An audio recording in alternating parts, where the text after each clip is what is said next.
This isn't a sympathy video, it's an update on what's going on. The past few weeks for me have been pretty bloody hard. They're forcing me out of the country now.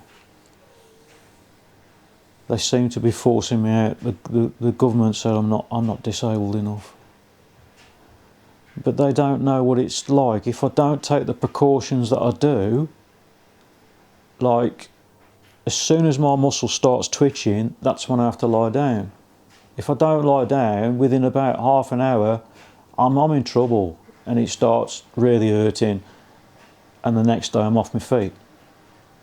Whether that be 15 minutes or 2 or 3 hours, it doesn't matter. When that starts twitching, I have to lie down. It ain't looking good. It ain't looking good at all.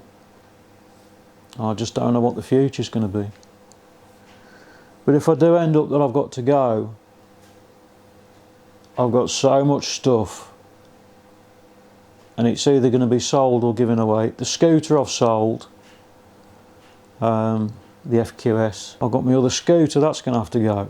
I've got all the BMS project, that's going to have to go. My Tesla coils will have to go. Everything will have to go. Everything. All my tools, everything. But I can't afford to give it away. I'm going to have to sell it. Things are hurting at the minute with Chloe going and everything. It's getting quite painful. I was sitting here, I was sitting in the bedroom, and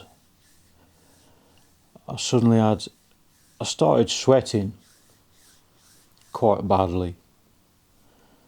And I felt like the walls were closing in, and I couldn't think about anything but fear. I don't know. It's just like a not like I was going to die, but more like, I can't explain it. I just can't explain it. That went on for 3 days. So it was Friday to Monday. Friday, so it's Saturday, Sunday and Monday. On Tuesday morning I phoned the doctors, and I went to see the doctor on Tuesday morning because I said I don't know what's happened, but I'm a mess. I was a complete and utter mess. So I went to see the doctor on Tuesday morning, and I've either had a 3-day anxiety attack, or they don't use the term anymore, but a nervous breakdown. I don't know which one it was. I hadn't slept for 3 days, 3 days solid. His main concern was I had chest pains, and I said, I got chest pains. I don't know if that's anything to do with it, but I had an MRI done. That was the first thing, basically. And then that was discovered to be okay. I'm fine with that. So 2 and 2 together, he said it's either, and I don't know the exact terms, but it's either a 3-day anxiety attack, and a bloody bad one as well, or which the term they don't use, but it's the only way I can associate it, is a nervous breakdown. And I have done stupid things recently, I know, and I've suffered for it. I've suffered a lot for it, but I'm glad I did them. But I've never suffered an anxiety attack. I've never suffered anything like I had. But I couldn't breathe. I was suffocating for 3 days, 3 nights. I didn't sleep.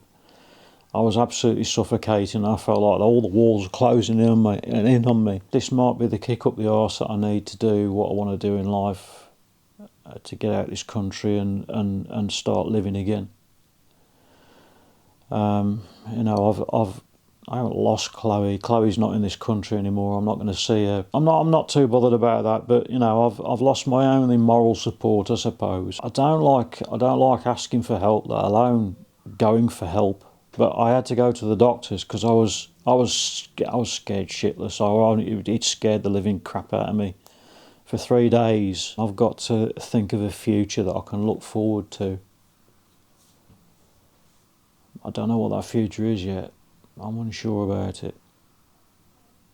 I'm still quite unsure about planning my future, about looking to the future to leave the country, I suppose. One day I'm going to look back at this and think that that was the thing that started my new life off. And who knows, it could be in a different country.